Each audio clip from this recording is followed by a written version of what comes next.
hello' everyone সকলোকে আৰু এটা নতুন ভিডিঅ'ত স্বাগতম জনালোঁ অসমৰ একমাত্ৰ বেংকিং এক্সপেৰিয়েন্স সকলৰ বাবে চেনেল হয় এইটো সকলোৱে সাবস্ক্ৰাইব কৰি থোৱা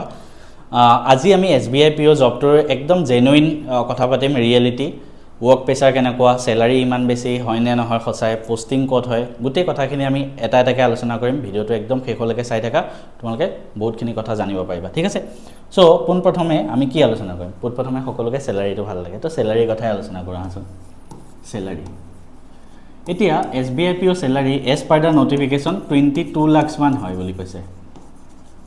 per year তো এক বছৰ যদি 22 লাখ হয় তোমালোকে হৰণ কৰি চোৱা এইটো ক্যালকুলেশনটো জানিব লাগিব তো 22 লাখ হলে তোমালোকৰ 1,70,80 মান per month ধৰা হ'ব অৰিজিনালি হেতু হয় নে অৰিজিনালি নহয় এটো মেট্ৰো সিটিত হয় গ্ৰছ স্যালাৰি আৰু ইয়াত ইনকাম টেক্স তো ডিডাক্ট কৰিবই ঠিক আছে তো কাৰণ সো মোৰো জন্তু এনুৱেল গ্ৰছ স্যালাৰি হেতু মোৰ 24 লাখ মান হয় সাকে কিন্তু তাতো ইনকাম টেক্স ডিডাক্ট কৰে 24 লাখ মানে মইতো মাহে 2 লাখ টকা নাপাও ন মই তাতকে কম পাম কাৰণ ট্যাক্সত কাটি দিব তো হেতু নহয় আসলে ঠিক আছে তো 22 লাখ কৈছে তোমালকে এটা কথা মনত ৰাখিবা ধৰা তুমি জয়েন কৰাৰ পিছত 1 লাখ মান স্যালাৰি পাবা এলাউন্স সব মিলাই কৈছো কাৰণ কিয় জানানে SBI PO একবাৰ তুমি জয়েন কৰাৰ পিছত প্ৰথম কথা তুমি স্যালাৰি পাবা যোনটো তোমাৰ স্যালাৰি তাৰপিছত এলাউন্স পাবা এলাউন্স এটা এলাউন্সত তুমি কি পাবা পেট্ৰল এলাউন্স পাবা প্ৰত্যেক মাহে এটা নিৰ্দিষ্ট পেট্ৰলৰ এমাউন্ট যিমান হয় হেতু পইচা পাবা তাৰপিছত তুমি HRA পাবা হাউস ৰেন্ট পাবা ঠিক আছে হাউস ৰেন্ট এলাউন্স পাবা তাৰপিছত কাৰোবাৰ যদি চিলড্ৰেন আছে চিলড্ৰেনৰ এডুকেশন পাব ঠিক আছে ল'ৰা ছোৱালী তাৰপিছত আৰু কি আছে আৰু মেডিকেল সবতকে ডাঙৰ তোমাৰ লগতে তোমাৰ ডিপেন্ডেন্টৰ মেডিকেল বেনিফিটস পাবা পুৰা ঠিক আছে তোমালকে হস্পিটালত গলে যিমান খৰচা হয় ইয়াৰ উপৰি হলিডে হোম পাবা ঠিক আছে তো এই গোটেইখিনি বস্তু তোমালকে SBI PO জয়েন কৰিলে পাই যাবা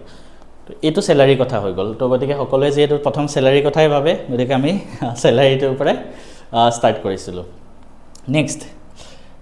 স্যালাৰি কথা আমি পাতিলো নেক্সট আমি পাতিম কি ৱৰ্ক প্ৰেছাৰ ঠিক আছে ৱৰ্ক প্ৰেছাৰ না পোষ্টিং টু পাতো SBI PO কেনেকুৱা পোষ্টিং হয় পোষ্টিং কেনেকুৱা ধৰণৰ হয় এটা সোৱা SBI PO তুমি যেতিয়া জয়েন কৰা এতিয়া SBI PO যেতিয়া তুমি জয়েন কৰা প্ৰথম কথা তুমি প্ৰভিজনাৰী অফিচাৰ হিচাপে জয়েন কৰা অৰ্থাৎ 2 বছৰৰ কাৰণে তুমি ইন প্ৰভিজন থাকা প্ৰভিজন পিৰিয়ড মানে তোমাৰ কনফাৰ্মেশন নহয় ঠিক আছে তাৰ মানে কি 2 বছৰ পিছত চাকৰিটো গুছি যাব নেকি নহয় তেনেকুৱা কাৰুৱে নহয় ঠিক আছে জাস্ট তুমি 2 বছৰ তোমাক অবজাৰ্ভ কৰিব তাৰ পিছত 2 বছৰ পিছত তোমাৰ জব কনফাৰ্মেশন আহিব হেতু সব জবতে থাকে বেংকিং সেক্টৰ ঠিক আছে আমিও প্ৰভিজন পিৰিয়ডত আছিলো তাৰ পিছত সেই কনফাৰ্মেশন নোহোৱা লাগে 2 বছৰ তোমাক বেলেগ ব্ৰাঞ্চত পোষ্টিং দিব পাৰে যিকোনো অসমৰ যিকোনো ব্ৰাঞ্চত পোষ্টিং দিব পাৰে ঠিক আছে ধৰা ৰুৰেল ব্ৰাঞ্চত দিব পাৰে গাঁৱৰ ব্ৰাঞ্চত নহলে টাউনৰ ব্ৰাঞ্চত দিব পাৰে আৰু তোমাক প্ৰত্যেকটো কাম শিকাব সেই 2 বছৰত লোন ৰিলেটেড কাম শিকাব আমি কি কাম কৰিব লাগে কথা পাতিম বাৰু এটিএমৰ কাম শিকাব কেশ কেনেকে হ্যান্ডেল কৰিব লাগে হেতু শিকাব KYC কেনেকে চাব লাগে হেতু শিকাব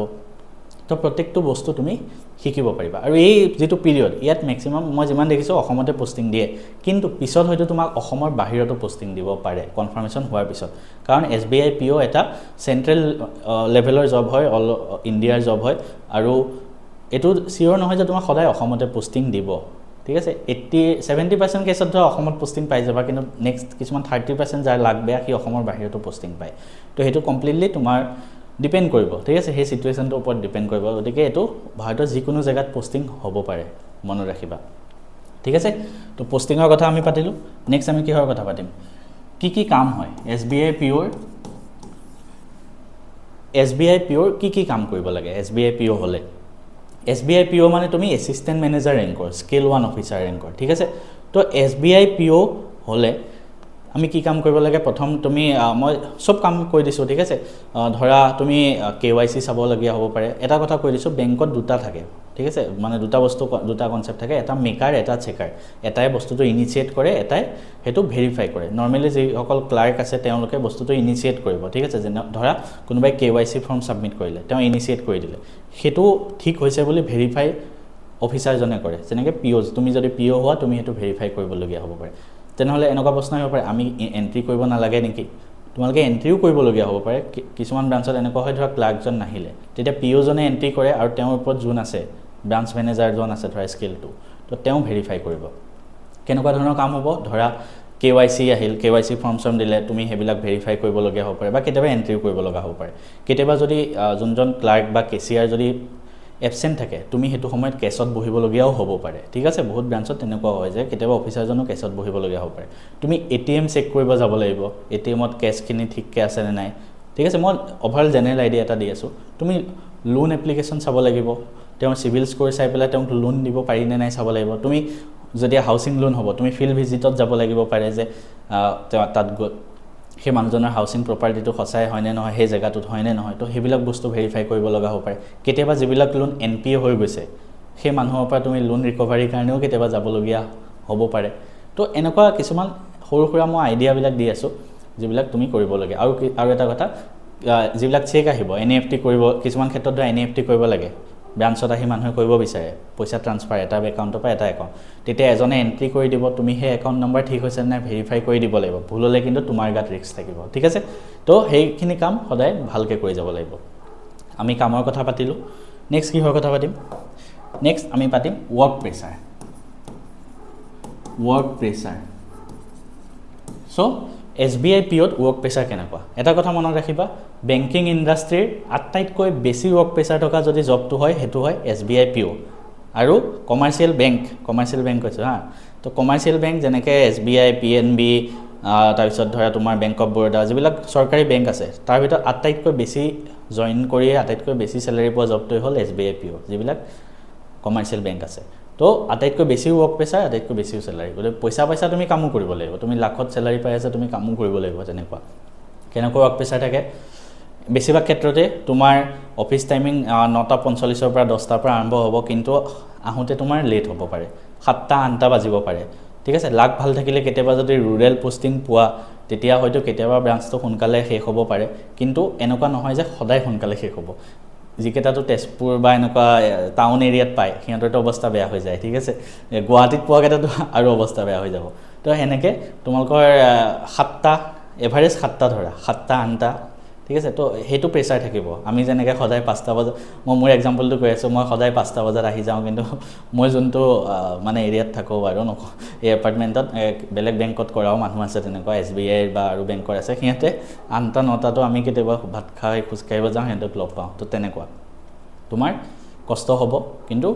পইচাও পাবা সেই হিচাপত আৰু স্পেশালি যেতিয়া মাৰ্চ এন্ডিং হয় তেতিয়া তো আৰু বেছি কষ্ট হয়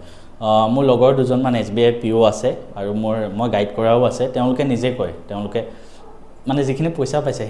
হলেও তেওঁলোক স্যাটিসফাই নহয় কাৰণ ওয়াৰ্ক প্ৰেসাৰ বহুত গতিকে মনত একবাৰ বান্ধি লোৱা যে তুমি কাম কৰিব ৰেডি আছা যদি কাম কৰিব ৰেডি আছা দেন গো ফৰ ইট এনে এটা কথা মই কৈ থওঁ যদি একো জবে পোৱা নাই তেনেহলে এক্সামটো দি এটলিষ্ট ক্ৰেকটো কৰি লোৱা পাইটো লোৱা তাৰ পিছত কোৱা যে মই জয়েন নকৰো ঠিক আছে আগতে এক্সামটো পাই লোৱা তাৰ পিছত এবিলাক কথা পাতিবা ঠিক আছে তো সবে ভালকে প্ৰিপাৰেচন কৰি লোৱা আগতে তাৰ পিছত নেক্সট হোৱাট নেক্সট এটা SBI PO হোৱাৰ পিছত কি হয় SBI PO হল স্কেল 1 অফিচাৰ হয় তাৰ পৰা 3 বছৰ মান পিছত স্কেল 2 হয় 3 বছৰ নহয় 3 বছৰৰ পৰা 5 বছৰ লাগি যায় মানুহ স্কেল 2 মানে নেক্সট যোনটো হয় তাৰ পিছত স্কেল 3 হয় তো তেনেকা প্ৰমোশন হৈ গৈ থাকে বহুত ল'ৰা ছোৱালী কি কৰে স্কেল 1 ৰ পিছতে RBI কাৰণে পঢ়িছে কাৰণ তুমি চাবা যিমান বিলাক বেংকিং এক্সপেৰিয়েন্স আছে SBI পাওক PNB পাওক যতেই না পাওক ফাইনালি গৈ বলে RBI কাৰণে পঢ়িব কাৰণ ইয়াতে এই গুটে এক্সাম বিলাকতকে ইয়াতে স্যালাৰিও বেছি হয় আৰু ইয়াতে ওয়াৰ্ক প্ৰেসাৰো নৰমাল হয় আৰু মানুহ স্যাটিসফাই থাকে ইয়াতে মানুহৰ মাইন্ডটো স্যাটিসফাই থাকে মানে মনত শান্তিটো লাগে ন তো সবে হেতু কাৰণে লাষ্টত ইয়াতে আহিব বিচাৰে আৰু অবিয়াসলি এটুৱে গুটে ভাৰতৰ সব বেংক বিলাক যেহেতু ৰেগুলেট কৰে this is not a bank ইয়াত তুমি একাউন্ট খুলিব নোৱাৰা ইয়াত কাস্টমাৰো না যায় হেতু কাৰণে তোমাৰ ওয়াৰ্ক প্ৰেসাৰটো কম হয় এই ইনষ্টিটিউটটোৱে ভাৰতৰ গুটে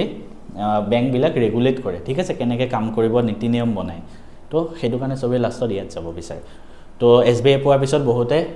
SBI পিঅ পিছত RBI কাৰণেও পঢ়ে আৰু বেলেগ কিবা এক্সামৰ কাৰণেও প্ৰিপাৰেচন কৰে তো আজি ভিডিওটোত মই অলপমান ডিটেইলছ জনাব বিচাৰিলো যে কেনেকুৱা হয় ওয়াৰ্ক কালচাৰ কেনেকুৱা হয় সো SBI মানে ভাৰতৰ আটাইতকৈ ডাঙৰ চৰকাৰী বেংক হয় তো গতিকে তোমাৰ হেতু ৰেসপেক্টটো থাকিব সোসাইটিত কাৰণ আমাৰ নৰ্মেলি গাঁৱৰ অঞ্চলৰ মানুহবিলাকৰ কাৰণে SBI মানে বহুত ডাঙৰ কথা ঠিক আছে এতিয়া ধৰা মই মোৰ কথাই কওঁ RBI মানে কি সিহঁতে ইমানো বুজি নাপায় কিন্তু SBI বুলি ক'লে ডাঙৰ বুলি ভাবে কিন্তু সিহঁতে নাজানে যে RBI গোটেইখিনি বস্তু ৰেগুলেট কৰে বা তেনেকুৱা কিন্তু SBI বুলি ক'লে বহুত ডাঙৰ তো সেই হিচাপত তুমি সোসাইটিত ৰেসপেক্টটো বেছি পাবা কিন্তু আৰু স্যালাৰিটো পাবাই প্লাস জব সিকিউৰিটি থাকিব কাৰণ এতিয়াতো AI যুগত প্ৰাইভেট জব কিমান গৈ থাকে ঠিক আছে কিমান লে অফ হৈ থাকে তো এটলিষ্ট এটা গভৰ্নমেন্ট জব যেটো লাখৰ ওপৰত স্যালাৰি পায় তো সেই হিচাপতটো বহুত ভাল জব হয় ঠিক আছে কষ্টটো হ'বই কিন্তু তোমাৰ অফো পাবা